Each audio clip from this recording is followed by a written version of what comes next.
مل کر ایک دفعہ درود پڑھ دیجیے محمد آل محمد پر. اللہم صلی علی محمد یا محمد.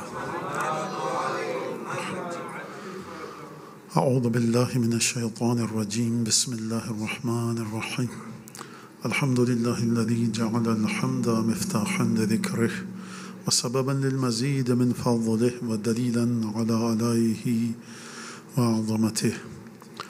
ثم الصلاة والسلام على عبده وامين وحيه وخاتم رسله سيدنا ومولانا أبي القاسم محمد صلى الله عليه وسلم وعلى أهل بيته الطيبين الطاهرين الذين أذهب الله عنهم الرجس وطهرهم تطهيرا.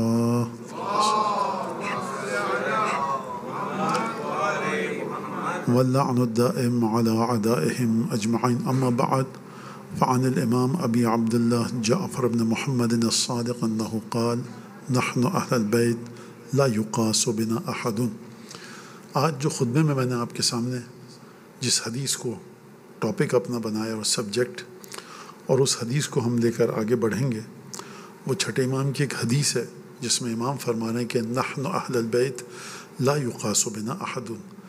ہم اہل بیت کا کسی کے بھی ساتھ کمپیریزن نہیں کیا جا سکتا. ہم اہل بیت کے پیرالل کوئی بھی چیز نہیں لائی جا سکتی.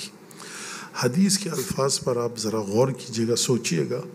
چھٹے امام یہ نہیں فرما رہے کہ ہمارا کمپیریزن کسی کے ساتھ مت کرو. فرما رہے امپاسبل ہے کہ ہمارا کمپیریزن کیا جا سکے. یہ ورڈ الگ ہے کہ ہمارا کمپیریزن مت کرو، اور یہ اس کی ورڈنگ الگ ہے کہ امپاسبل ہے، لا یقاس بنا، مقابلہ نہیں کیا جا سکتا. یہ اس کی ڈیپتھ الگ ہے، جیسا کہ آپ لوگوں کی سمجھ میں یہ بات آ رہی ہے. اب یہ حدیث ہے، قرآن میں اس کی روٹس ہیں کہ نہیں ہیں؟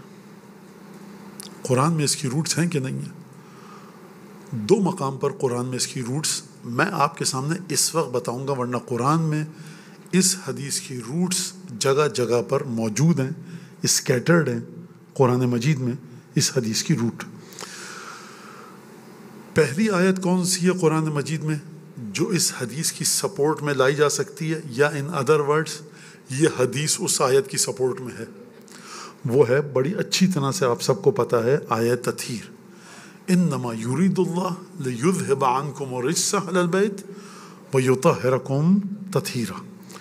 اللہم صلی علی محمد. پورے قرآن مجید میں کہیں پر بھی خدا نے کسی بھی گھر والوں کو یہ نہیں کہا کہ ڈائریکٹ وداؤٹ اینی میڈیم خدا نے کسی کو پاک کیا ہو.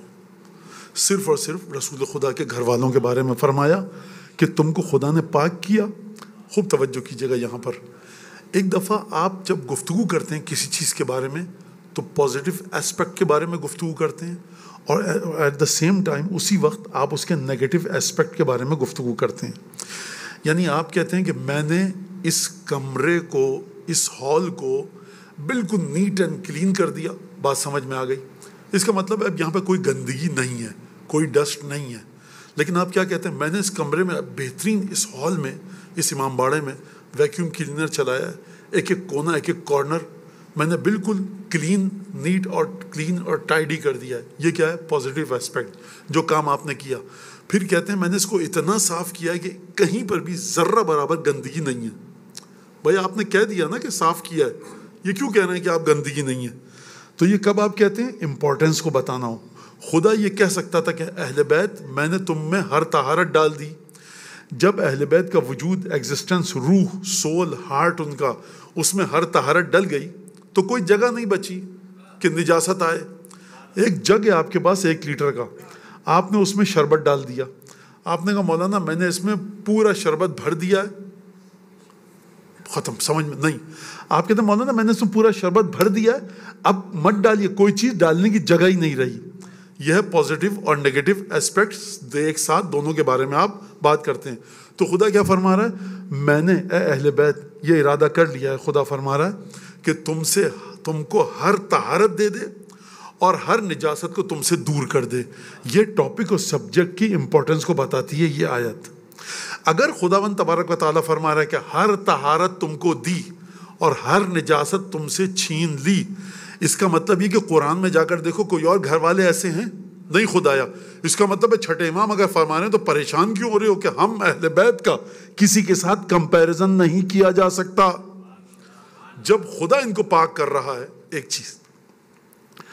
دوسری چیز وہ یہ کہ آئے مباہلہ میں کیا ہے؟ آئے مباہلے کا جو فخر الدین رازی نے اپنی کتاب میں لکھا ہے کہ جب آئے تطہیر نازل، اچھا مباہلے کا تطہیر کے ساتھ تعلق ہے، یعنی یہ آئے تطہیر نازل کب ہوئی؟ مباہلے سے پہلے.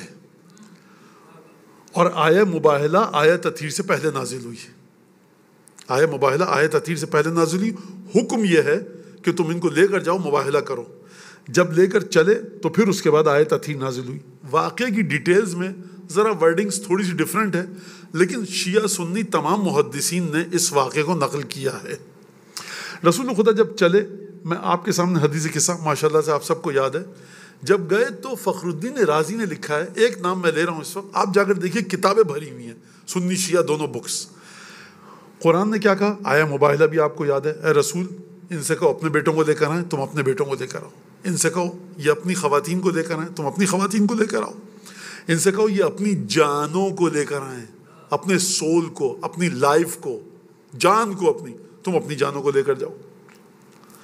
رسول خدا آئے، ردا، کلوک، ابا منگوائی. خوب توجہ کیجیے گا جو ورڈز حدیث قصہ میں ہیں آپ سنتے ہیں. رسول خدا نے چادر کو ریپ کیا. چادر کے اندر کون ہے؟ رسول خدا، امیر المومنین جناب سیدہ امام حسن امام حسین. اچھا جب لپیٹا تو جناب سیدہ کیا فرماتی ہیں؟ اخذ ابی بطرفی الکسا، میرے بابا نے چادر کے دونوں اینڈ کو اپنے ہاتھ سے پکڑا. وَأَشْأَوْمَعَ بِيَدِهِ الْيُمْنَى إِلَى السَّمَاءِ. اس پہ مجھے آپ کا ٹائم چاہیے تھوڑا سا اور تھوڑی سی توجہ چاہیے. کامن سینس پہ آ کے گفتگو بات کروں. زحمت دے رہے ہیں 5 آدمی، کتنی بڑی چادر ہوگی، گھما کے ایک ہاتھ سے پکڑنا ہے بڑی، اور یہ ہے سیناریو. جناب سیدہ فرماتی ہیں پکڑا دونوں اینڈ کو، رائٹ اور لیفٹ ہینڈ کو اپنے ایک ہاتھ سے، لیفٹ ہینڈ سے بائیں ہاتھ سے. وَأَوْمَعَ بِيَدِهِ الْيُمْنَى إِلَى السَّمَاءِ، اور دائیں ہاتھ سے اشارہ کیا آسمان کی طرف. یا رسول اللہ ایک ریکویسٹ ہے، زحمت میں کیوں ڈال رہے ہیں؟ نواسے موجود ہیں.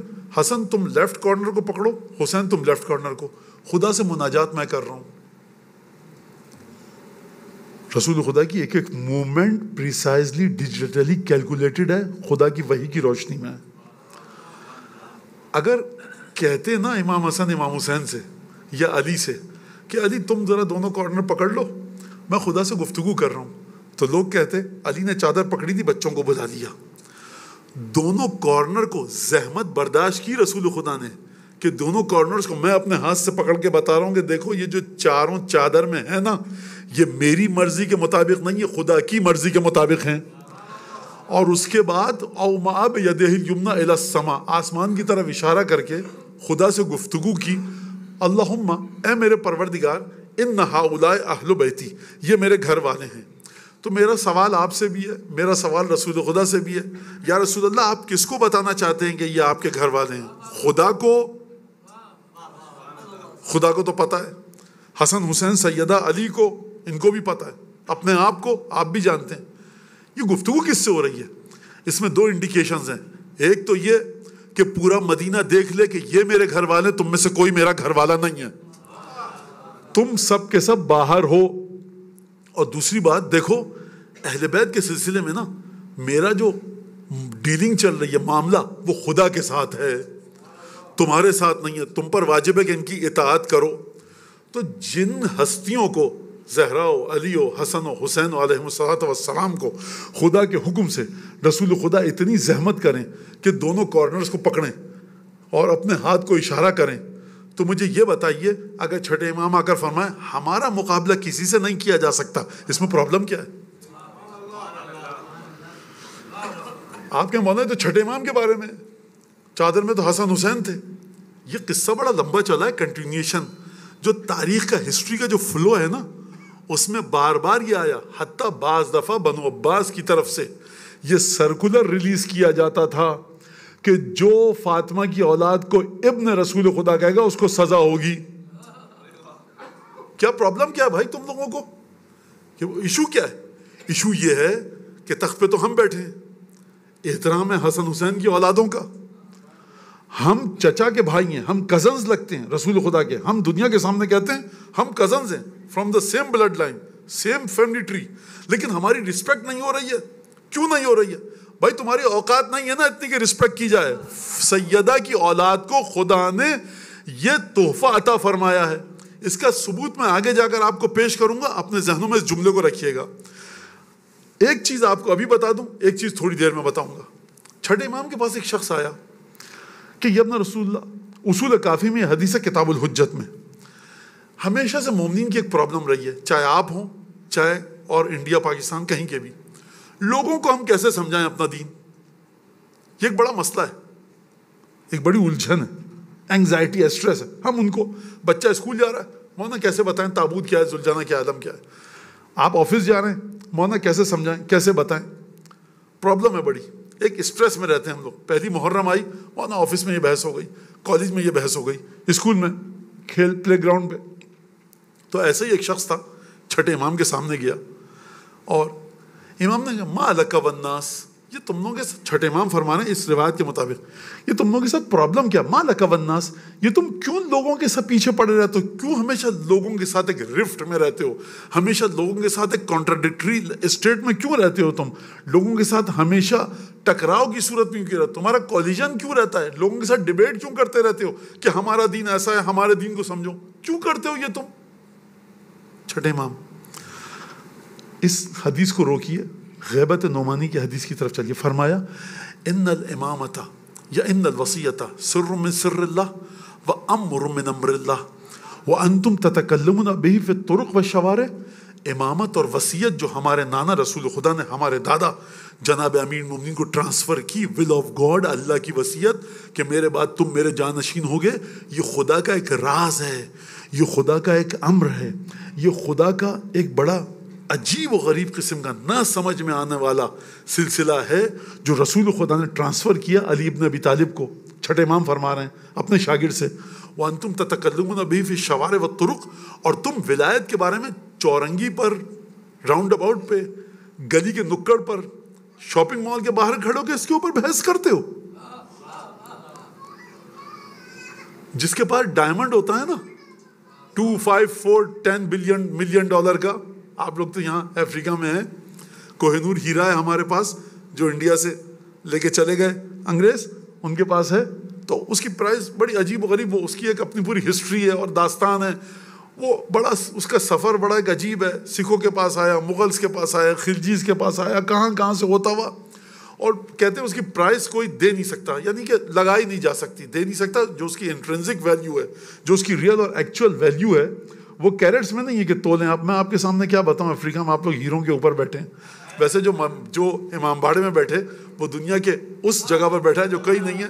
لیکن بہرحال میرا مطلب تھا کہ جو یہ جس ریجن میں ہم بیٹھے جغرافیکل،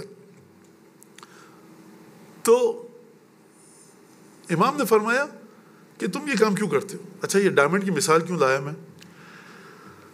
جو ڈائمنڈ جس کے پاس ہوتا ہے نا، وہ شاپ میں بھی نہیں رکھتا، وہ اپنے سیف میں رکھتا ہے.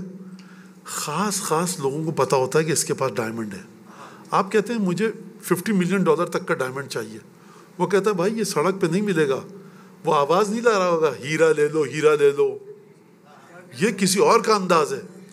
تم جاؤ اس شاپ پہ اور دیکھو شاپ والا دروازہ نہیں کھولے گا، پہلے سے تمہیں اپنا نمبر بتانا پڑے گا، ریفرنس کے ساتھ جانا پڑے گا. پھر اس کے بعد تم سے گفتگو کرے گا، تم ہو کون، کس فیملی سے ہو. مولانا صاحب آئے ٹہلتے ہوئے چلے گا، ہیرا دکھاؤ، وہ مانگو اوپر سے دیکھا کہ سوری بھائی کوئی نام ہونا چاہیے لگا ہوا، کوئی پاسپورٹ ہو آپ کے پاس، ٹھیک ہے، میرون کلر کا، اس کے اوپر ایروز بنے ہوں آلف کی، وہ ہو، اس طرح کا لیبل ہو. تو آپ کہاں سے اٹھ کے آ گئے، سوری بھائی نکال کے دکھا دو. وقت ہی نہیں ہے میرے پاس، اتنا لیول ہے آپ کا سمجھنے کا نہیں ہے، سوری نہیں دکھا سکتا. تو یہ مثال کیا دے رہا ہوں میں آپ کو، جتنی چیز پریشیس ہوگی، اور ایک دوسری ٹرم میں یوز کروں، جتنی زیادہ چیز کلاسیفائڈ ہوگی، ٹاپ سیکرٹ ہوگی، اس کو ہر ایک کے سامنے نہیں کھولا جا سکتا. امام فرمان ما لک والناس, یہ تم لوگوں کو کیوں زبردستی اپنا دین سکھاتے ہو؟ خوب توجہ کیجیے گا. امام نے فرمایا کہ یہ بتاؤ تمہیں کیا پتا ہے کہ تمہارے دل میں ہماری محبت کس نے ڈالی ہے؟ پھر امام نے خود فرمایا واللہ تمہارے دل میں ہماری محبت سوائے خدا کے کسی نے نہیں ڈالی, اور ہمارے دشمنوں کی محبت, تمہارے دشمنوں کے دلوں میں ہمارے دشمنوں کی محبت سوائے ابلیس کے کسی نے نہیں ڈالی. ما لک والناس, یہ کیا لوگ چیختے رہتے ہو تم؟ الناس اخذوا دینہم عن الناس واخذتم دینکم عن رسول اللہ. لوگوں نے اپنا دین لوگوں سے لیا ہے, تم نے اپنا دین رسول خدا سے لیا ہے. کہاں رسول خدا اور کہاں ایک کامن مین, لے مین جس کو کچھ نہیں پتا ہو. تو تم اپنے اوریجن کو دیکھو, پریشان کیوں؟ تمہارا اوریجن ڈیفرنٹ ہے, تم کبھی سیم پیج پر آ نہیں سکتے. خوب توجہ کیا آپ نے, سمجھے آپ اس بات کو؟ لہذا یہ بڑی عجیب بات ہے. تو اب یہاں پر میں دوبارہ اس حدیث کو پڑھوں, نحن اہل البیت لا یقاس بنا احد, ہم اہل بیت کا کسی کے ساتھ مقابلہ نہیں کیا جا سکتا.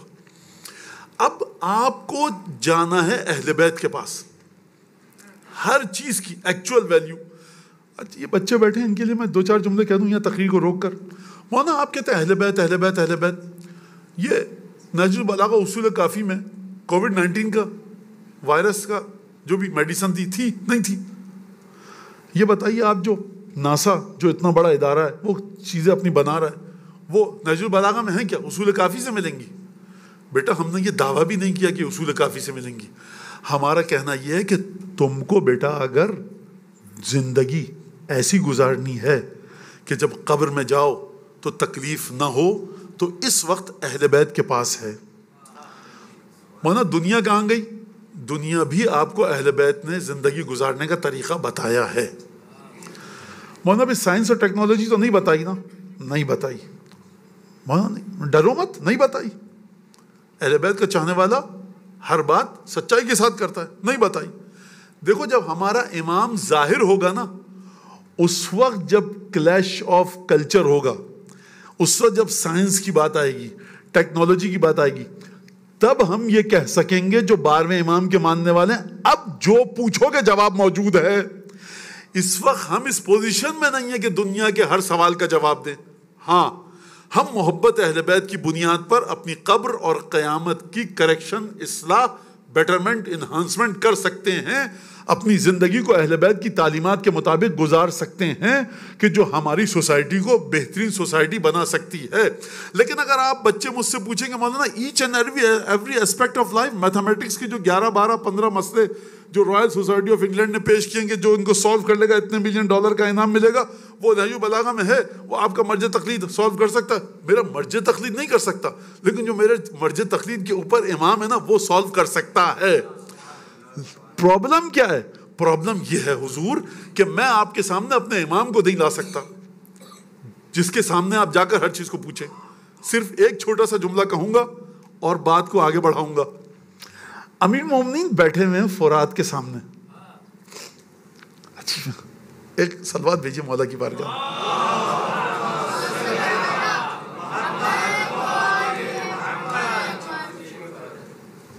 امیر مومنین تشریف فرمائے فرات کے سامنے, دریا فرات جو عراق میں ہے, اس کو یوفریٹس کہتے ہیں. اب بچے بیٹھے ہیں ان کے لیے یہ میں کہوں, عصا, لاٹھی, واکنگ اسٹک جو ہوتی ہے مولا کے ہاتھ میں. مولا نے لاٹھی اپنی اسٹک اٹھائی, فرات پہ ماری, کچھ نہیں ہوا. میں معجزہ نہیں پڑھ رہا, کوئی کچھ نہیں ہوا, نتھنگ ہیپنڈ. اور یہ فرمایا اگر میں چاہوں تو اس پانی کے ذریعے شہر کو رات کو روشن کر دوں.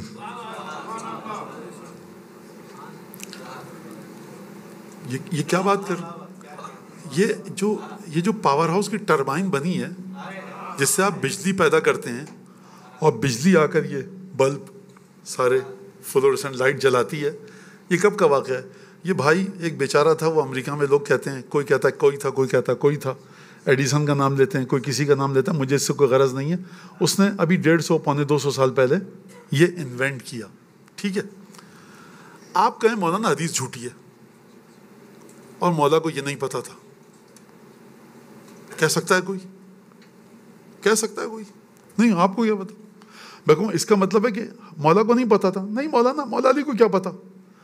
اس کا مطلب ہے کہ مجلسی جو تھے ایڈیسن سے بڑے سائنٹسٹ تھے, کیونکہ مجلسی 400 سال پہلے تھے, ایڈیسن علامہ مجلسی کے 300 سال بعد آیا ہے. اگر علامہ مجلسی نے جھوٹی حدیث لکھی ہے تو یہی حدیث کیوں جھوٹی لکھی؟ عجیب, جس کے اندر کوئی لاجیکل ریزننگ نہیں مل رہی.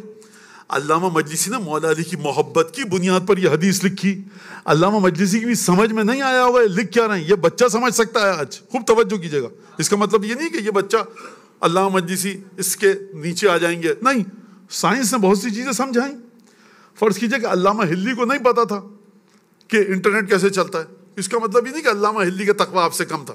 یہ دنیا کی چیزیں آگے ہیں, پیچھے ہو رہی ہیں, انوینشنز ہیں, ڈسکوریز ہیں, مجھے اس میں بحث نہیں کرنی. اگر کوئی یہ کہے کہ مولانا یہ حدیث جھوٹی ہے, میں کہوں گا اگر یہ حدیث جھوٹی مان لو نا تو مولا علی سے بچ کر مجلسی کے چنگل میں گرفتار ہو جاؤ گے. تم کہو گے علی ابن ابی طالب کو نہیں پتا تھا کہ یہ ٹربائن چلے گی, تو پھر مجلسی نے کیوں لکھی؟ تو اس کا نام جی مجلسی کو پتا تھا. مجلسی کس کا غلام ہے؟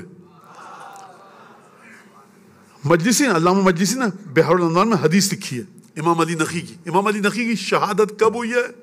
امام علی نقی علیہ السلام کی شہادت ہوئی ہے علامہ مجلسی سے. علامہ مجلسی ہیں 1100 کی بات, امام علی نقی ہیں 3rd سینچری کی بات.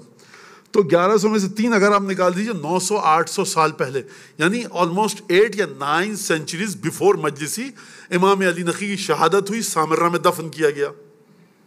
ٹھیک ہے, امام علی نقی کی حدیث علامہ مجلسی نے بحر الانوار میں نقل کی ہے کہ امام علی نقی نے فرمایا کہ سامرہ 2 دفعہ تباہ ہوگا, میرا روضہ 2 دفعہ تباہ ہوگا, اور اس کے بعد پھر تمام کی تمام کنڈیشنز بتائی ہیں. مولانا حدیث جھوٹی ہے, امام علی نقی کو کیا پتا کہ داعش آئے گی ان کے روزے کو تباہ کرے گی؟ تو مجلسی کو تو پتا تھا. تو مجلسی کہہ رہا ہے کہ میں جن سے لے رہا ہوں تم ان کو نہیں مان رہے, کہہ رہا مجلسی کا دماغ زیادہ چلتا تھا. لہٰذا اس سے عجیب یہ حدیث ہے کہ مولا جناب امیر المومنین نے میثم تمار سے کہا کہ میثم ایک وقت وہ آئے گا کہ تمہاری قبر کی حفاظت گلاس شیشے کے ذریعے کی جائے گی. میثم کی سمجھ میں نہیں آیا کہ میری قبر کی حفاظت اگر کی جائے گی تو لوہے کے ذریعے ہونی چاہیے, آئرن کے ذریعے, ووڈن ڈور بنے, یہ شیشے کے ذریعے کیسے ہوگی؟ میں نہیں کہہ رہا میثم کی سمجھ میں آیا کہ نہیں آیا, میں کہہ رہا ہوں عجیب سا جملہ نہیں ہے. 1400 سال پہلے 2 عرب بیٹھے ہیں, ایک مکے میں پیدا ہوا, کوفے میں بیٹھا ہے, میثم تمار کوفے میں, یہ 2 عرب ہیں عراق میں بیٹھے ہیں. میثم تمہاری قبر کی حفاظت شیشے کے ذریعے کی جائے گی. اب میثم کو بتایا کہ نہیں بتایا مجھے نہیں پتا, لیکن آپ کو اگر آج میں بتاؤں تو آپ کے لیے سوال ہے کہ کسی بھی چیز کی حفاظت شیشے کے ذریعے نہیں کی جا سکتی. جب سیکیورٹی کیمراز لگے تب جن لوگوں نے حدیث پڑھی تھی وہ چونکے اور انہوں نے کہا یہ ہے جناب امیر کی حدیث کا مطلب, کہ کیمرے کے لینس جو ہوتے ہیں, سیکیورٹی کیمرے کے لینس یہ شیشے کے ہوتے ہیں. تو سرکار یہ 3 ثبوت دے دیے میں نے, میرے خیال سے اب اس سے زیادہ میں کیا ثبوت دوں آپ کو کہ نحن اہل البیت لا یقاس بنا احد, ہم اہل بیت کسی کے پیرالل نہیں ہیں, ہم اہل بیت کا کسی کے ساتھ مقابلہ, مقایسہ, کمپیریزن نہیں کیا جا سکتا.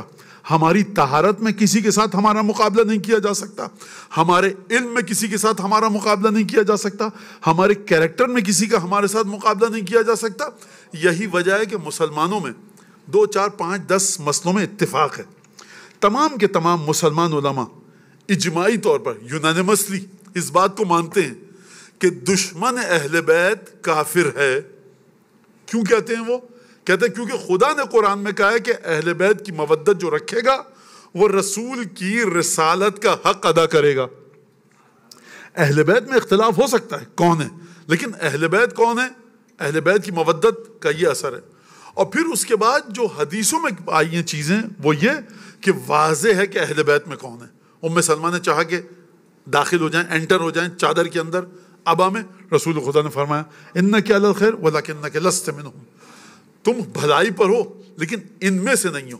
اور اگر اب بھی کسی کے ذہن میں یہ بات ایمبیگوس ہو، مبہم ہو، نہیں سمجھ میں آ رہی ہو کہ رسول خدا کے اہل بیت کون ہیں، تو آیا مباہلہ کو جا کر دیکھے، اگر کوئی اور بھی اہل بیت میں ہوتا علی، فاطمہ، حسن، حسین کے علاوہ، تو رسول اس کو لے کر جاتے۔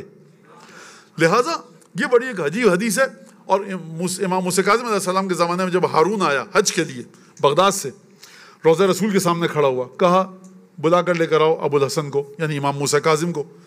رسول خدا کی زری کے سامنے کھڑا ہوا، اب آپ کو ایٹریبیوشن ثابت کرنا رسول خدا سے، کہا کہ السلام علیک یا ابن عم یا رسول اللہ، اے ہمارے کزن، چچا زاد بھائی، آپ پر سلام ہو۔ لوگوں نے کہا واہ، خلیفہ کا، ہارون کا چچا زاد بھائی ہیں رسول خدا۔ بچے نوجوان جو کھڑے تھے امپریس ہوئے۔ ایک دفعہ امام موسیٰ کاظم نے سلام کیا، السلام علیک یا جدہ یا ابتا یا رسول اللہ، سلام ہو آپ پر اے ہمارے والد یا رسول اللہ۔ اب یہ جملہ امام کا کہاں تک گیا مجھے نہیں پتا، خلیفہ کے دل پر تیر کی طرح گھسا جا کر، کہا کہ تم تو لڑکی کی اولاد ہو، تم ان کی نسل سے کوئی تعلق نہیں ہے تمہارا، یہ تم نے کیسے کہہ دیا؟ ساتویں امام نے فرمایا اگر رسول خدا اس وقت آ جائیں اور تجھ سے تیری لڑکی کا رشتہ مانگیں تو دے گا؟ کہا کہ عزت ہے میرے لیے، کہا کہ ہم سے نہیں مانگ سکتے کیونکہ ہماری بیٹیاں رسول کی بیٹیاں ہیں۔ تو یہ بڑا ایک عجیب مسئلہ تھا۔ حسن اور حسین علیہم السلام کی جو ایگزسٹنس ہے، جو پریزنس ہے مباہلے کے میدان میں، خدا فرما رہا ہے دونوں تمہارے بیٹے ہیں۔ اگر قرآن نے کہہ دیا کہ حسن حسین رسول خدا کے بیٹے ہیں تو پھر امت کو اس میں کوئی بحث کرنے کی جگہ باقی نہیں رہتی۔ اب یہ بات یہاں تک آ گئی، ٹھیک ہے، سمجھ میں تو کیا آپ سب کو پتا ہے۔ اب ہم یہاں پر بات کریں گے، ایک کمپیریزن اور میں کروں گا۔ ایک خطبہ دیا نانا نے، ہمارے ائمہ کے نانا کون؟ رسول خدا، جد رسول خدا نے، کہاں دیا؟ غدیر کے میدان میں۔ میری یہ ریکویسٹ ہے، بڑی ہمبل ریکویسٹ، بہت ہاتھوں کو جوڑ کر، کہ اس خطبے کا آپ مطالعہ کیجئے۔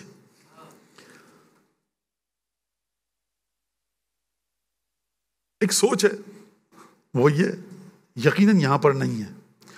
دیکھیے، ہم کو نماز، روزہ، حج، عمرہ، کریکٹر بلڈنگ، سیلف پیوریفیکیشن، اس کے بارے میں گفتگو ممبر سے ہونی چاہیے۔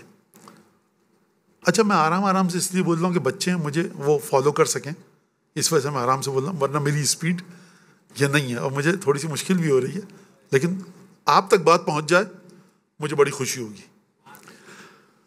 حرام واجب پہ بات ہونی چاہیے، فقہ پر بات ہونی چاہیے، لیکن میں کیا کروں؟ یہ حدیث میرے سامنے آتی ہے، وَمَا نُودِيَ بِشَيْءٍ كَمَا نُودِيَ بِالْوِلَایَةِ۔ اسلام میں کسی چیز پر اس طرح سے ایمفیسائز نہیں کیا گیا، رسول خدا فرما رہے ہیں کہ ارج نہیں کیا گیا، کوئی چیز اس طرح سے ایک وائٹل اور کروشل رول ادا نہیں کرتی جس طرح سے ولایت اہل بیت کا لیول ہے، کسی عبادت کا لیول نہیں ہے۔ لہذا خطبہ کون سا؟ خطبہ غدیر، خطبہ غدیر۔ رسول خدا نے خطبہ دیا، آپ کو ڈیٹیلز پتہ ہیں لیکن مجھے تھوڑا سا بتانے دیجئے۔ رسول خدا کی ایک نیچر ہے، رسول خدا کی کچھ ایتھیکل ویلیوز ہیں، مورل ویلیوز ہیں، ایک مزاج ہے، ایک طبیعت ہے۔ وہ کیا ہے؟ کسی کو تکلیف میں نہیں ڈال سکتے۔ مسجد میں نماز پڑھا رہے ہیں، بچے کے رونے کی آواز آئی، جلدی نماز، اپنی اسپیڈ میں رسول خدا نے نماز ختم کی۔ اصحاب نے کہا یا رسول اللہ، نماز آپ نے بڑی جلدی پڑھا دی، بڑا ایک بچوں کے لیے کہہ رہا ہوں، یو آر ان اے ہری، ہم نے آپ کو دیکھا کہ بڑی جلدی سے آپ نے you have just finish your نماز، تو کیا ہوا؟ رسول خدا نے کہا کہ مجھے ایک بچے کے رونے کی آواز آئی تو میں یہ سمجھ گیا کہ ماں اس کی مسجد میں ہے، تو میں نے کہا جلدی نماز پڑھاؤں تاکہ یہ بچہ اپنی ماں سے مل لے۔ جب امیر المومنین کو یمن بھیجا تبلیغ کے لیے، کہا یا علی دیکھو، اضعف مأمومین، جو تمہاری نماز جماعت میں آئے، سب سے کمزور ہونا اس کے حساب سے نماز پڑھانا. میرا جملہ ہے, ایسا نہ ہو پہلی رکعت میں الحمد کے بعد سورہ بقرہ پڑھ دینا.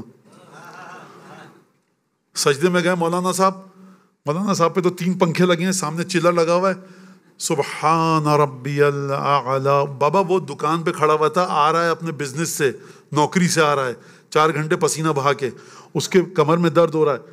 مختصر نماز پڑھاؤ جلدی, تاکہ پیچھے جو کھڑا ہوا ہے اس کے سر پہ پنکھا نہیں چل رہا مولانا, آپ کے سر پہ پنکھا چل رہا ہے. تو جناب امیر کو جو رسول خدا نے حکم دیا, کمزور ترین نمازی کو دیکھ کے نماز پڑھانا. یہی رسول جب غدیر کے میدان میں آ رہا ہے تو کہہ رہا ہے یہاں رک جاؤ, پیچھے والوں کو آگے آنے دو, جو آگے چلے گئے ان کو واپس بلاؤ. یا رسول اللہ آپ زحمت دے رہے ہیں, جو بیچارہ چلا گیا جانے دو, لیٹ دم گو. کسی کو بھیجو کہ بابا رسول خدا نے سرکولر جاری کیا, یہ میرا اسٹمپ ہے. آپ نے تمام دنیا کے, ایجپٹ کے کنگ کو, ایران کے کنگ کو, رومن امپائر کے کنگ کو, تینوں کا آپ نے خط لکھ کے بھیجا. آپ نے اس کے نیچے اسٹمپ تھی کہ نہیں تھی؟ یہ میسج کنوے کرنے کا طریقہ تھا کہ نہیں تھا؟ تو تھا. تو یہ غدیر کے سلسلے میں بھی بھیج دیتے. کہا کہ کسی کے لیے اتنی سی ایکسکیوز نہیں چھوڑوں گا, آڈیو بھی بتاؤں گا, ویڈیو بھی بتاؤں گا. اچھا میں آپ کو ایک بات بتاؤں, حج میں بہت سے لوگ جا چکے ہوں گے. منا ہے, مزدلفہ میں وقوف ہوتا ہے, مشعر میں وقوف ہوتا ہے. کیا مطلب مشعر میں وقوف ہوتا ہے؟ آپ سورج فجر سے پہلے پہنچتے ہیں مشعر میں, عرفات سے نکلتے ہیں, مشعر میں کے میدان میں آپ کو فجر کی اذان سے پہلے پہنچ جانا ہے. وہاں پہ سارے حاجی ہوتے ہیں. فجر کی اذان آپ سنتے ہیں کہاں پر؟ مشعر کے میدان میں. سنی, مشعر میں آپ نے نماز پڑھی, اور جیسے ہی آپ انتظار کرتے ہیں نماز فجر پڑھنے کے بعد سن رائز کا, طلوع خورشید کا, جیسے ہی سورج نکلا آپ چل پڑتے ہیں کہاں؟ منا کی طرف. تو مشعر میں بھی سارے مسلمان موجود تھے نا, یہیں پر سنا دیتے. یہ آگے ان کو, اچھا ایسی جگہ کو چوز کیا جہاں منافقوں کے سر بھی جلے, دل بھی جلے. کوئی وہاں پہ درخت نہیں ہے. یا رسول اللہ کوئی اچھی جگہ کو چن لیتے آپ, یہاں لوگ رکیں گے, سب اپنا شیو کر کے آئے حج سے, تو بڑا مسئلہ, ڈائریکٹ سن لائٹ, اسکارچنگ بیمز اس کی. کہا کہ نہیں, پیچھے لاؤ واپس. ہوا کیا ہے؟ یا رسول اللہ شتر کے پالان کا ممبر بنایا گیا, اور اس کے بعد رسول خدا نے خطبہ دیا. خطبہ جا کر آپ پڑھیے گا, صرف جن کی انگریزی کی ریڈنگ اچھی ہے وہ انگریزی میں پڑھیں, جن کی اردو کی اچھی ریڈنگ ہے وہ اردو میں پڑھیں, جن کو عربی آتی ہے وہ عربی میں پڑھیں. لمبا چوڑا خطبہ ہے, چھوٹا خطبہ نہیں ہے. یا رسول اللہ نماز کے بارے میں تو آپ یہ کہہ رہے ہیں, اور خطبہ دے رہے ہیں آپ دھوپ کے نیچے کھڑا کر کے. رسول خدا جواب دیں گے یہ علی کی ولایت کا اعلان ہے جو نماز کی بنیاد ہے. 11 مختلف ڈفرینٹ ویز میں, 11 مختلف ڈفرینٹ سینٹینسز نہیں کہہ رہا, فریزز نہیں کہہ رہا, ورڈز نہیں کہہ رہا, 11 پیراگرافز ہیں جس میں رسول خدا نے خدا کی توحید کو ڈفرینٹ ویز میں بتایا ہے. پھر اس کے بعد اپنا خدا سے ریلیشن شپ بتایا ہے. پھر اس کے بعد رسول خدا نے جہنم میں جانے والوں کی جو آیتیں ہیں وہ پڑھ کے بتائیں ہیں, اور جنت میں جانے والوں کے لیے آیتیں پڑھ کر بتائیں ہیں. ٹھیک ہے, میرے ساتھ ساتھ ہیں, سمجھ میں آ رہی ہے؟ 2 گروپس بنائے, 2 رسول خدا نے ڈیوائیڈ کیا آیتوں کو, عذاب کی آیتیں, ثواب کی آیتیں. رسول خدا خطبہ غدیر فرمایا یہ جو عذاب کی آیتیں ہیں نا, یہ ساری کی ساری ان کے لیے ہیں جو علی اور علی کے بیٹوں کی امامت کو ٹھکرائے, اور جو جتنی ثواب کی آیتیں ہیں, سلام علیکم, جو قرآن میں آیت آئی ہے کہ فرشتے جب جنت میں آپ جائیں گے تو کچھ لوگ ایسے ہوں گے جن کو فرشتے سلام کرنے کے بعد جنت میں بھیجیں گے. فرشتے سلام کریں. قانون کیا ہے؟ قانون یہ, اگر کوئی اس انٹرنس سے انٹر ہو رہا ہے تو وہ سلام کرے گا آپ کو. آپ جنت میں جا رہے ہیں تو آپ کو چاہیے فرشتوں کو سلام کریں. رسول خدا کہہ رہے ہیں کہ دروازے پہ فرشتے کھڑے ہوں گے, کہیں گے سلام علیکم طب, تم پاک ہو گئے تم, لہٰذا فادخلوها آمنین, جنت میں بڑے سکون سے داخل ہو جاؤ. فرشتے سلام کریں گے. فرمایا یہ ان لوگوں کے لیے ہے جو میرے بعد بلا فصل علی اور علی کے 11 بیٹوں کو امام مانے. تو وہ قانون جو سب پر اپلائی ہوتا ہے علی کے چاہنے والوں کے لیے اپلائی نہیں ہوگا. فرشتے جنت کے دروازے پر ہوں گے, آپ کو سلام کرنا چاہیے, آپ ہیں جو انٹر ہو رہے ہیں, لیکن فرشتے رکے ہوئے ہیں, ہم تمہارے ہوسٹ ہیں, تم ہمیں سلام کرو, کیونکہ تم ولایت جناب امیر المومنین کے ساتھ آئے ہو, لہٰذا ہم تم پر سلام کریں گے. خوب توجہ کیجیے گا, رسول خدا نے تمام عبادتوں کی بنیاد ولایت کو قرار دیا. اگر ولایت کمزور ہوگی عبادتیں اسی طرح سے ریفیوز کر دی جائیں گی. لہٰذا رسول خدا نے خطبہ دیا. اور اس کے بعد ایک اور چیز جملہ کہا تم لوگ گھروں میں جا کر, یہ خطبہ غدیر کا ایک چھوٹا سا سینٹنس آپ کے سامنے پیش کر رہا ہوں. فرمایا تم لوگ میرے سامنے آتے تھے, گھروں میں جا کر تم میرا مذاق اڑاتے تھے. خدا نے مجھے اطلاع دی کہ کون کون میرا مذاق اڑاتا ہے, کون منافق ہے اور کون میرے بارے میں کانسپریسیز کرتا ہے. میں لفظ استعمال کر لوں کہ جو غدیر کے میدان میں بھی ہوا, نعوذ باللہ خاکم بدہن, میمکری کرنا رسول خدا کی, یہ لوگ کرتے تھے یہ کام. اور جب غدیر کی آیت اتری ہے تو میدان غدیر میں یہ جملہ کہا گیا کہ اب دیکھنا پھر اس پر دیوانگی کا دورہ طاری ہوگا اور اپنے بھائی کے بارے میں کچھ کہے گا. رسول خدا نے فرمایا تم لوگ میرا مذاق اڑاتے تھے, کیوں؟ خوب جملہ سنیے گا, لکثرت ملازمتہ ایایا و اقبالی علیہ. تم لوگ میرا مذاق کیوں اڑاتے تھے؟ اس وجہ سے کہ علی ابن ابی طالب 24/7 میرے ساتھ جڑا رہتا تھا, مجھ سے الگ نہیں ہوتا تھا. وہ اقبالی علیہ, اور میری پوری توجہ اگر تھی کسی پر تو وہ علی پر تھی. اب اگر آج دنیا آپ کا مذاق اڑاتی ہے کہ آپ کی توجہ علی ابن ابی طالب پر ہے تو پریشان مت ہوئیے, آپ کے رسول کا بھی مذاق اڑایا جاتا تھا.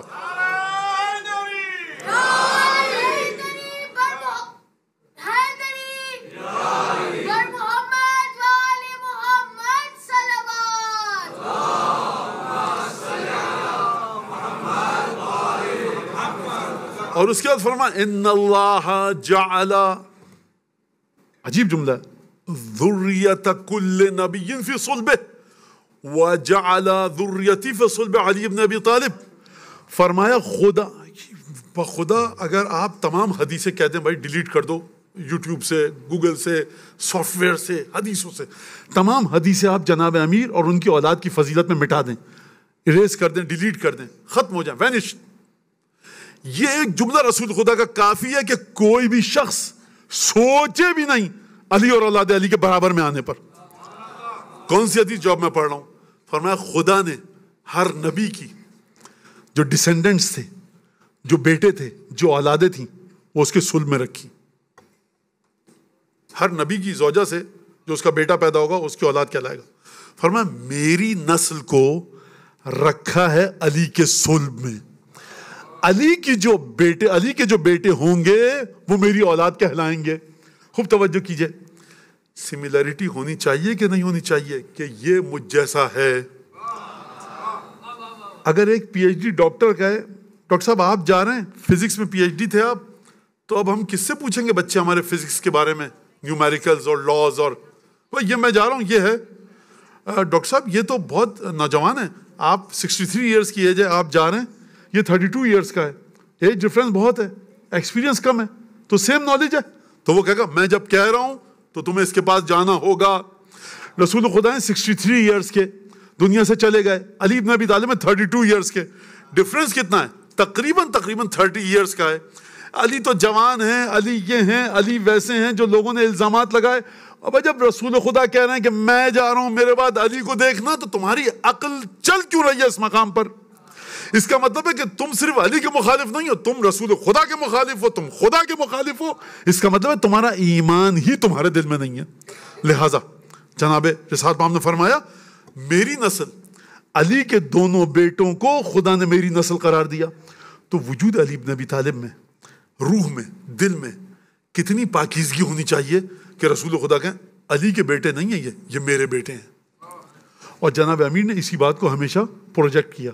جب جنگ صفین میں, جنگ جمل میں اور جنگ صفین میں امام حسن نے حملہ کیا لشکر پر, اور لشکر کو چیرتے ہوئے آگے تک گئے, تو جناب امیر نے کہا املکنی ھذا الغلام لا یحدنی قتلہ، کوئی ہے جو حسن مجتبیٰ کو بلائے واپس، کہیں ایسا نہ ہو کہ یہ قتل ہو جائے، اگر یہ قتل ہو گیا تو علی بن ابی طالب گر پڑے گا، مر جائے گا، ختم ہو جائے گا، میں برداشت نہیں کر سکتا حسن کی موت کو۔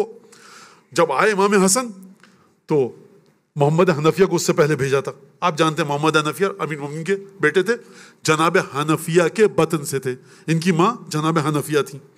جب آئے تو امام حسن نے آگے تک گئے، حملہ کیا، واپس آئے تو جناب محمد حنفیہ کے چہرے پر شرمندگی کے آثار آئے کہ میرا بڑا بھائی اتنا بہترین حملہ کیا ہے اور میرے باپ علی مرتضیٰ نے مجھ سے کہا حملہ کرو، میں آگے پروسیڈ نہیں کر سکا، میں توڑ نہیں سکا اس سیج کو، مجھے واپس آنا پڑا۔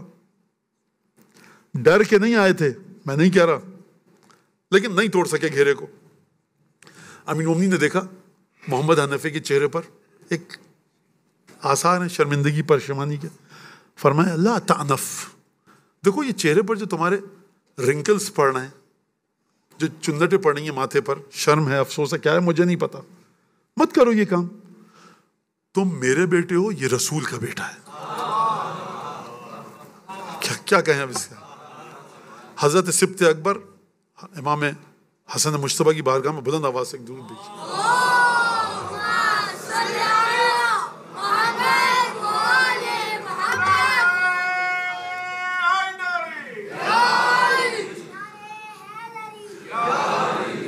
یہ خطبہ دیا رسول خدا نے۔ دیکھیے میں دو چیزوں کے اوریجن کو جوڑنے کی کوشش کر رہا ہوں کہ کربلا کا میسج کیا ہے، غدیر کا میسج کیا ہے، علی ابن ابی طالب، غدیر کا میسج ہے علی علی علی اور علی، اور اولاد علی یہاں تک کہ حضرت حجت 12ویں آقا تک۔ فرمایا ان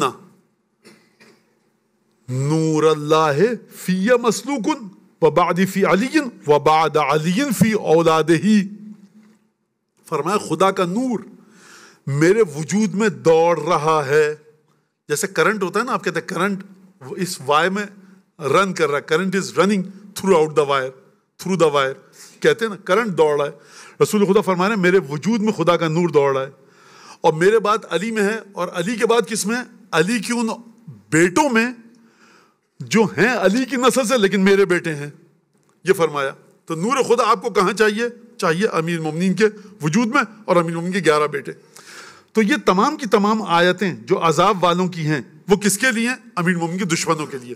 خطبہ غدیر میں نہیں کہہ رہا، خطبہ غدیر فرما رہا ہے یہ کہ جو علی کے دشمن ہیں ان کے لیے جہنم کی آیتیں، اور جو علی بن ابی طالب سے محبت کرتے ہیں اور 11 اولادوں سے، ان کے لیے وہ تمام آیتیں جو جنت میں جانے والوں کے لیے، جن کی توبہ قبول ہوگی، جن کے اعمال قبول ہوں گے، جو جہنم سے بچائے جائیں گے، جو امن و امان سیف اور سیکیور رہیں گے۔ کب؟ قیامت کے دن۔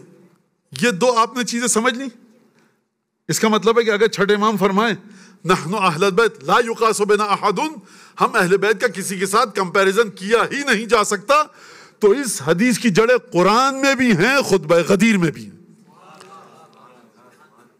دوسری حدیث انی تارک فیکم الثقلین کتاب اللہ و عترتی اہل بیت، دو چیزیں چھوڑ کر جا رہا ہوں، ایک قرآن، دوسرے اہل بیت۔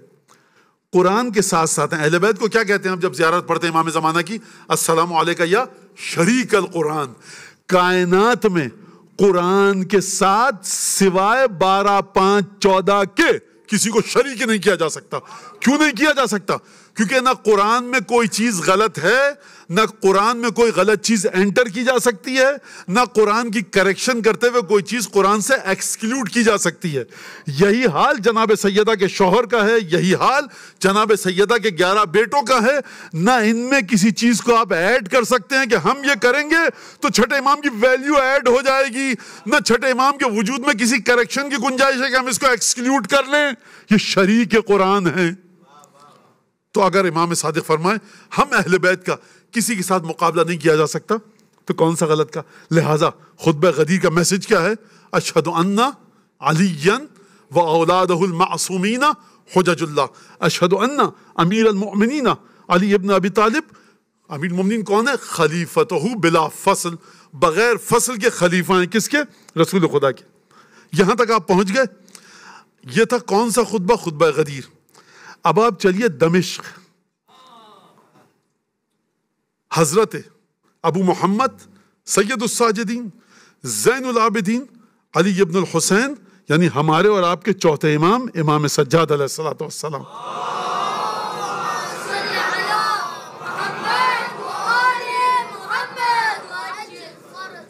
اب میں اس سے پہلے کہ خطبہ آپ کے سامنے پیش کروں امام سجاد کا جو دمشق کے دربار میں کہا، میں 2-4 منٹ آپ کے لوں گا. آپ تھوڑی سی توجہ کیجیے گا اس بات پر. آپ اپنے اہم ترین جو ورڈز ہیں، جو اہم ترین کسی چیز کو آپ نریٹ کرنا چاہتے ہیں، بیان کرنا چاہتے ہیں، وہ کس جگہ کے لیے رکھتے ہیں؟ بڑی کروشل، بڑی ڈیسیشن میکنگ پلیس کے لیے، اہم ترین موقع کے لیے، کہ جہاں پہ میں بات کروں تو میری بات ویسٹ نہ ہو. میں ڈیٹیل میں نہیں جانا چاہتا، اشاروں میں بات کروں گا کیونکہ ہمارے پاس ٹائم 10-15 منٹ سے زیادہ نہیں ہے. امام سجاد کا خطبہ آپ دیکھیے جا کر کہ جو امام سجاد نے کوفے میں دیا، وہاں پر بڑے، اگر میں کہوں کمپریسڈ کر کے، بڑے شارٹ ورڈز میں، ڈیٹیل میں نہیں گئے. امام نے فرمایا، کل میں پڑھ چکا ہوں اس بات کو کہ میں کس کا بیٹا ہوں. 4 یا 5 یا 6 سینٹنسز ہیں. اب علماء میں اس کے درمیان گفتگو ہے کہ یہ دمشق کے خطبے کا پارٹ ہے، کہ جو ہسٹورینز نے کہا کہ یہ کوفے کا خطبہ ہے، نہیں، غلط ہے، یہ دمشق کے خطبے کا پارٹ ہے. بعض نے کہا کہ نہیں، یہ دمشق کے اندر خطبہ نہیں ہے، یہ کوفے کے بازار کا خطبہ ہے. بہرحال جو بھی بات ہو، یہ خطبہ اس طرح سے ہے.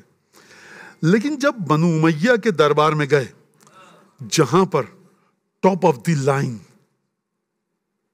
بیوروکریسی بیٹھی ہے، آرمی کے چیف بیٹھے ہیں، گورنرز بیٹھے ہیں. کیوں بیٹھے ہیں یہ؟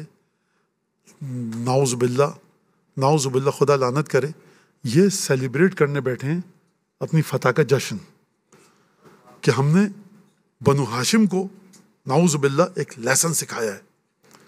جو رسول کے کاندھے پر بیٹھتا تھا، جو رسول کی زبان چوستا تھا، ہم نے اس کو کس طرح سے قتل کیا اور سب چپ رہے. ہماری طاقت دیکھو. یہ اپنی پاور دکھانا چاہتے ہیں، سب سیلیبریٹ کرنے کے لیے بیٹھے. خطبہ غدیر ذہن میں ہے نا؟ آپ سملیرٹی دیکھیے. رسول خدا وہاں گفتگو فرمانا ہے کس کے بارے میں خطبہ غدیر میں؟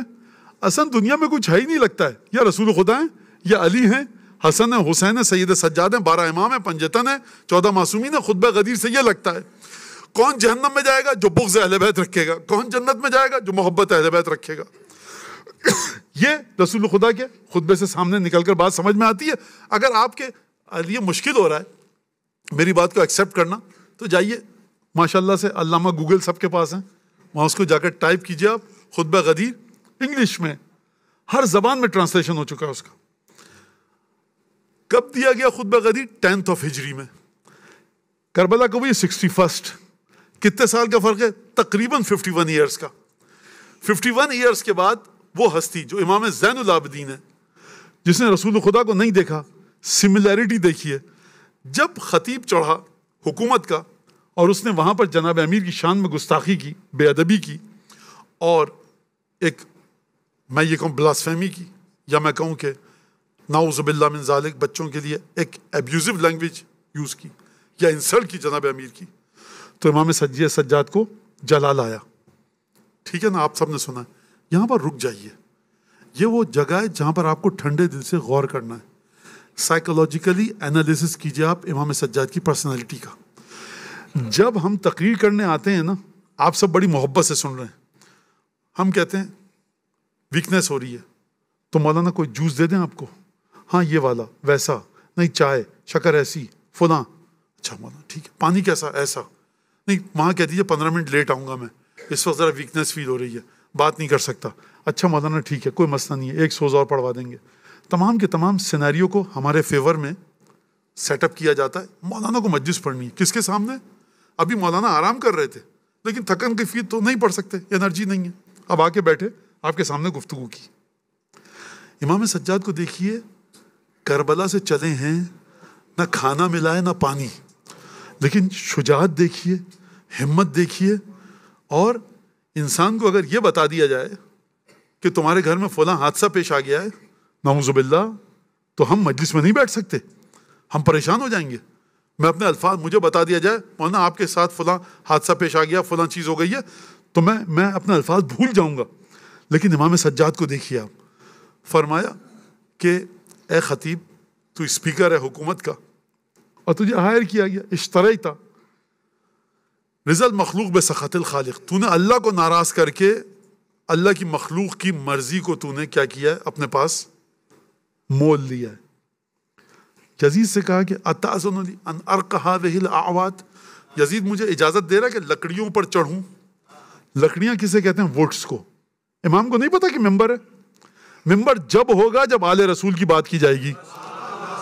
اگر آل رسول کے خلاف بات کی جائے تو یہ پیس آف گاربیج ہے، لٹر ہے، پھینک دو اٹھا کر، لکڑی ہے۔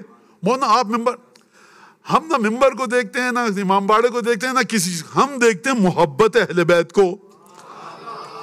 اس فرش کی اگر اہمیت ہے تو اس وجہ سے کہ یہاں پر ذکر علی ابن ابی طالب ہوتا ہے، یہاں پر یا حسین کہا جاتا ہے، یہاں پر رسول خدا کے بچوں کے لیے عزاداری ہوتی ہے۔ اس فرش کی اگر حیثیت ہے تو یہ ہے۔ یزید نے کہا کہ نہیں، لوگوں نے کہا بھائی یہ تو بیمار ہے، قید میں آیا ہے، اور کیا بات کرے؟ کہا ما ینزل من المنبر الا بفضیحت، کہا یزید نے کہ دیکھو یہ ممبر پہ اترے گا نہیں اس وقت تک جب تک میرے باپ دادا کو ذلیل نہیں کر دے گا۔ لوگوں نے کہا تو ڈر رہا ہے، تیرا قیدی ہے، یہ ویک ہے، بیمار تھا، کھانے پینے کو نہیں ملا، اس کے پاس ہے کیا کہنے کو؟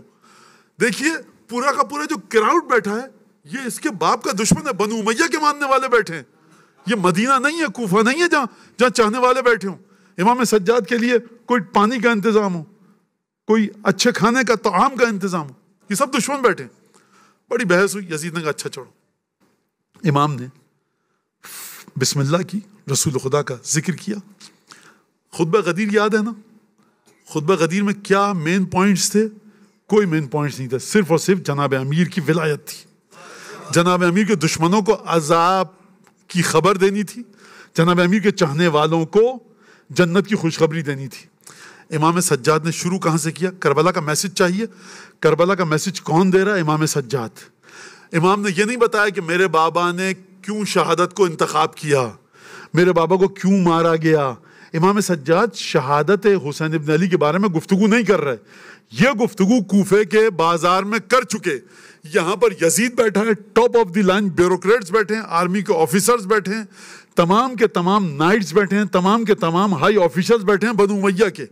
اب یہ امام کا خطبہ سرمن رہتی دنیا تک قائم رہنا ہے، کربلا کو دیکھنا ہے تو امام سجاد کے خطبے کی اینک لگا کر دیکھیے کہ امام سجاد کن امور پر، کن ٹاپکس پر گفتگو کر رہے ہیں۔ جس ٹاپک پر امام سجاد نے گفتگو کی ہے وہی کربلا کا ٹاپک ہے۔ نہ اس سے پہلے نہ اس کے بعد امام سجاد نے کربلا پر بات ہی نہیں کی۔ پوری زندگی 35 ایئرس، 35 برس امام سجاد زندہ رہے، کبھی کربلا کے بارے میں بات نہیں کی۔ امام سجاد سے آپ کو امام حسین کی کوئی زیارت نہیں ملتی، گئے زیارت کو لیکن زیارت نہیں ملتی۔ امام باقر سے ملتی ہے، امام صادق سے ملتی ہے، اور ائمہ سے ملتی ہے، امام سجاد سے کوئی نہیں ملتی آپ کو زیارت۔ کون سی؟ امام حسین علیہ السلام کی زیارت امین اللہ ملتی ہے، لیکن امام حسین کے لیے نہیں ہے اسپیشلی۔ خوب توجہ کیجیے گا۔ اچھا میں یہ کہہ دوں، جہاں تک میری میموری میری صرف کر رہی ہے، مجھے یادداشت میری جو ہے، مجھے نہیں یاد آ رہا کہ امام سجاد نے کوئی زیارت دی ہو آپ کو۔ بہرحال، اور امام سجاد کو مدینہ آ کر بتانا چاہیے تھا میرا بابا اس وجہ سے شہید ہوا، مقصد شہادت حسین۔ توجہ فرما رہے ہیں آپ حضرات کہ نہیں؟ امام سجاد نے کبھی کوئی بات نہیں کی۔ دمشق میں، سیریا میں کنگڈم ہے، کیپٹل ہے، اور اگر میں کہوں سینٹرل سیکریٹریٹ ہے، جہاں پہ مسلمانوں کا خلیفہ، بادشاہ پوری اسلامک ورلڈ کا موجود ہے، جو باپ کا قاتل ہے۔ اب امام سجاد کے ورڈز کو دیکھیے گا، یہی کربلا کا مینیفیسٹو ہے، یہی کربلا کا کانسٹیٹیوشن ہے۔ کربلا ہوئی انہی باتوں کے لیے ہے جو امام سجاد نے بیان فرمائی، ورنہ اگر کوئی اور ریزن ہوتی کربلا کی تو امام اس چیز کو پروجیکٹ کرتے، ہائی لائٹ اس کو کرتے۔ امام نے کہا دیکھو، عجیب جملہ ہے کہ مخاطب کیا، اوتینا ستن وفضلنا بسبعین، فرمایا 6 چیزیں ہم کو دی گئیں اور 7 چیزوں کے ذریعے ہم کو فضیلت دی گئی۔ اوتینا العلم والحلم والشجاعة والفصاحة والسماحة والمحبة في قلوب المؤمنین، ہم کو دیا گیا علم، ہم کو دی گئی فصاحت، ہم کو دی گئی سماحت، ہم کو دی گئی سخاوت، ہم کو دی گئی محبت قلوب مومنین میں۔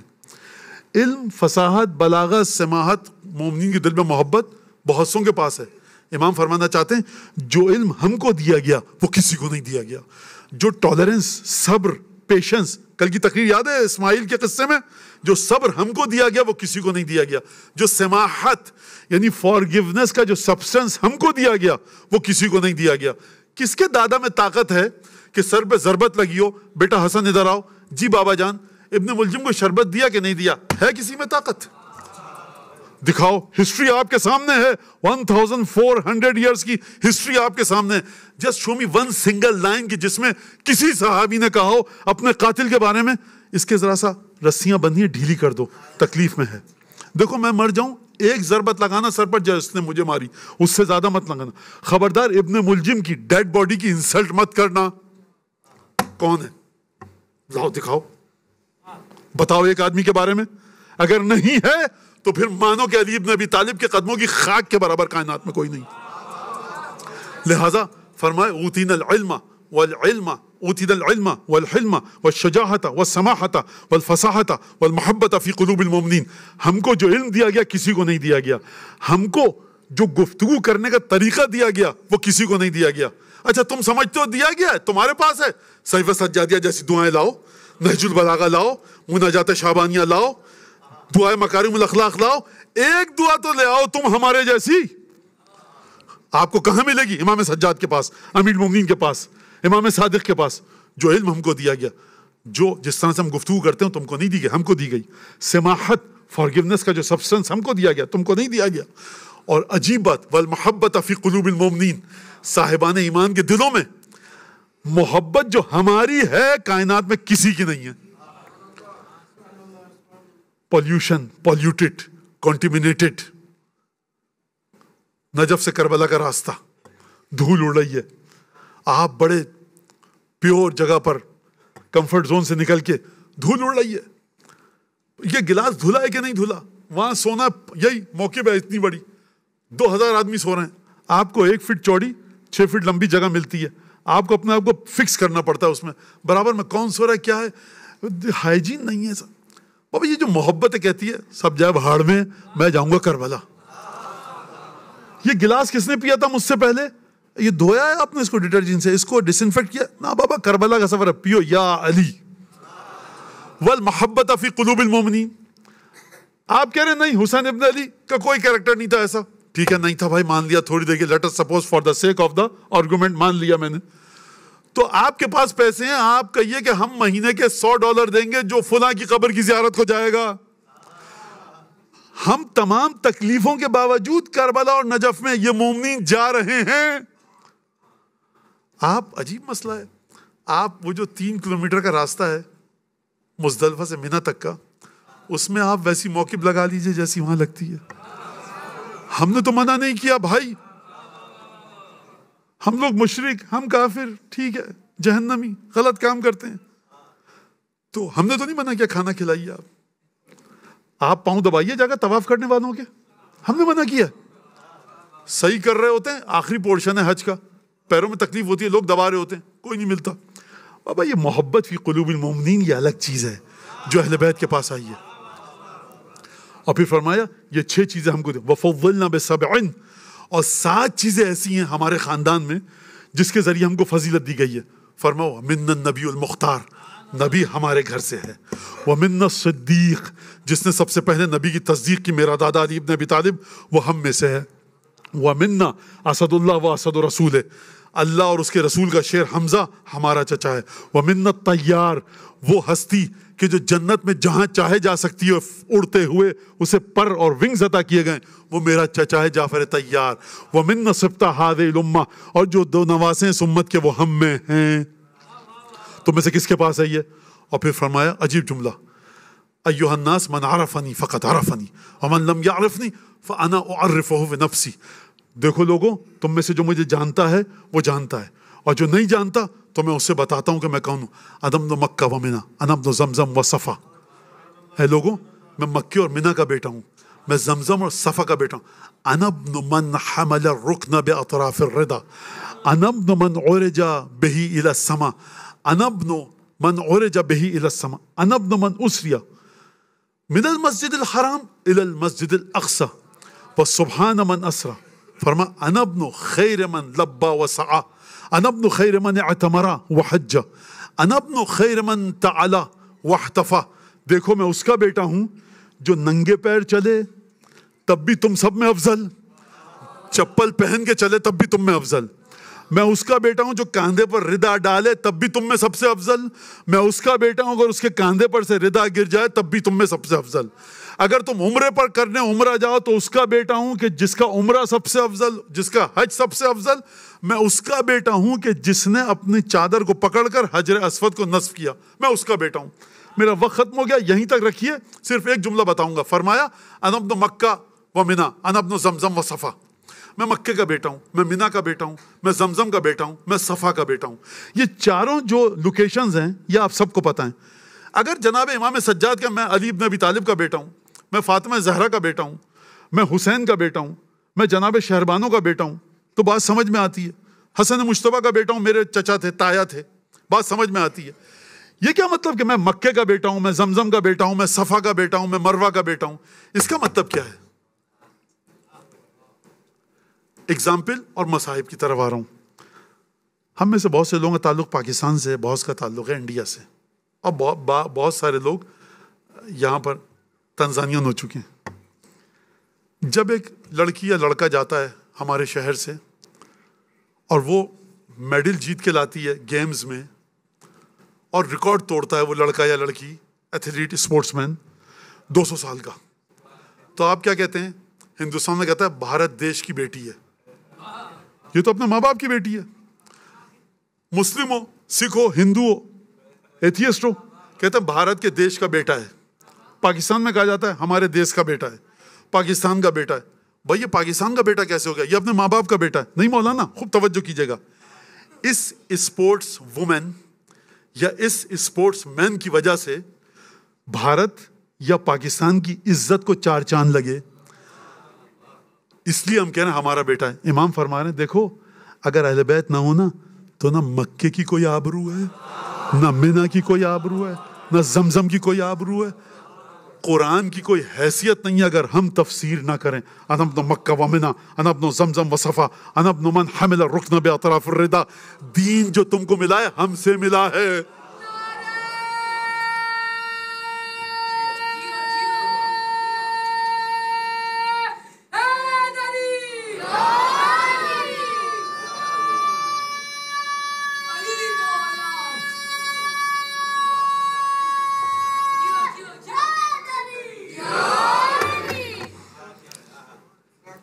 میں بہت معذرت چاہتا ہوں، جو میں نے وعدہ دیا تھا وقت اس سے زیادہ ہو چکا ہے. بس میں مصائب کی طرف آتا ہوں. صلی اللہ علیہ ابا عبداللہ، صلی اللہ علیہ ابن رسول اللہ.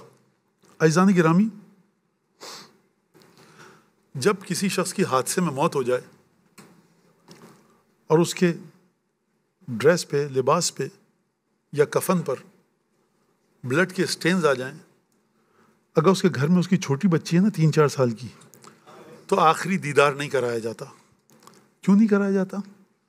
کیونکہ بچی دیکھے گی کہ میرے بابا کا بدن زخمی تھا، برداشت نہیں کر سکے گی. میں آپ کو مثال دوں، جب جناب حمزہ شہید ہوئے اور ہند ملونہ نے حمزہ کے پہلو کو چاک کیا، جگر کو چبانا چاہا، رسول خدا آئے، کہا حمزہ کہاں پر ہیں؟ اصحاب کی ہمت نہیں ہو رہی ہے کہ رسول خدا کو بتائیں کہ حمزہ کا جنازہ کس حال میں ہے. رسول خدا آئے جنازے پر حمزہ کے، گریہ کیا حمزہ کی لاش کو دیکھ کر.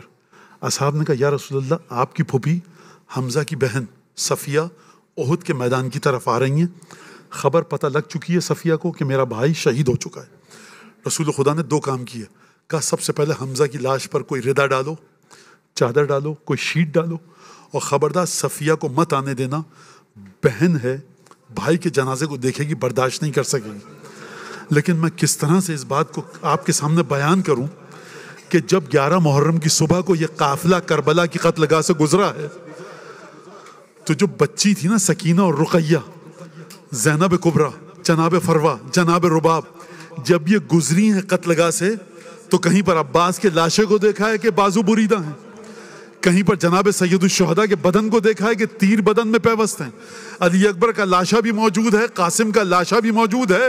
میں کہوں گا یا رسول اللہ ایک حمزہ کے لاشے کو آپ نے دیکھنے نہیں دیا صفیہ کو، ذرا کربلا کے میدان میں اٹھ کر آئیے، آپ کی نواسی زینب کبریٰ جا رہی ہے، ایک جنازہ نہیں ہے، 18 بھائیوں بیٹوں اور بھانجوں کے جنازے ہیں جناب زینب کے سامنے۔ اور میں کہوں گا جناب زینب کے دل کو صبر اگر آ بھی جائے تو اس مقام پر سکینہ اور رقیہ موجود ہیں جو 4 برس کی ہیں۔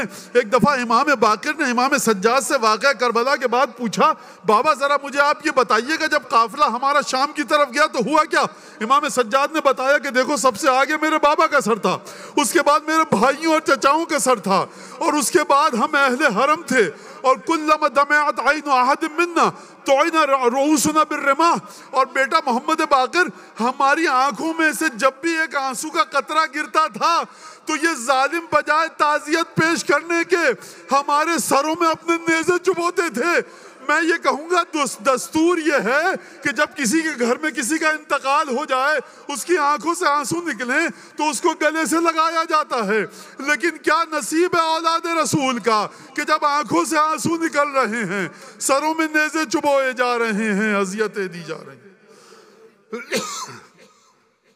الا لعنت اللہ علی القوم الظالمین وسيعلم الذين ظلموا أي منقلب ينقلبون اللهم بحق محمد وآل محمد عليك صل على محمد وآل محمد وعجل فرجهم وأهلك عدوهم من الجن والإنس من الأولين والآخرين واكفنا ما همنا وارزقنا العافية ووسع رزقنا وطول أعمارنا مع الصحة والسلامة في الجسم والروح ربنا تقبل منا إنك أنت السميع العليم وتب علينا إنك أنت التواب الرحيم بجاه محمد وأهل بيت الطيبين۔ پالنے والے ہماری اس قلیل عبادت کو ہم سب کی طرف سے، اس امام باڑے کی کمیٹی کی طرف سے جنہوں نے اس فرش اعضا کو بچھایا ہے، جو والنٹیئر ہیں، ہمارے بچے بچیاں، جو بھی جس طرح سے بھی خدمت یہاں پر انجام دے رہا ہے، ان سب کی طرف سے، جو اس امام باڑے کو بنائے جنہوں نے دنیا سے چلے گئے، ان سب کی طرف سے امام زمانہ کی بارگاہ میں شرف قبولیت سے مزین فرما، امام کے دل سے ہر دکھ کو دور فرما اور خوشی عطا فرما۔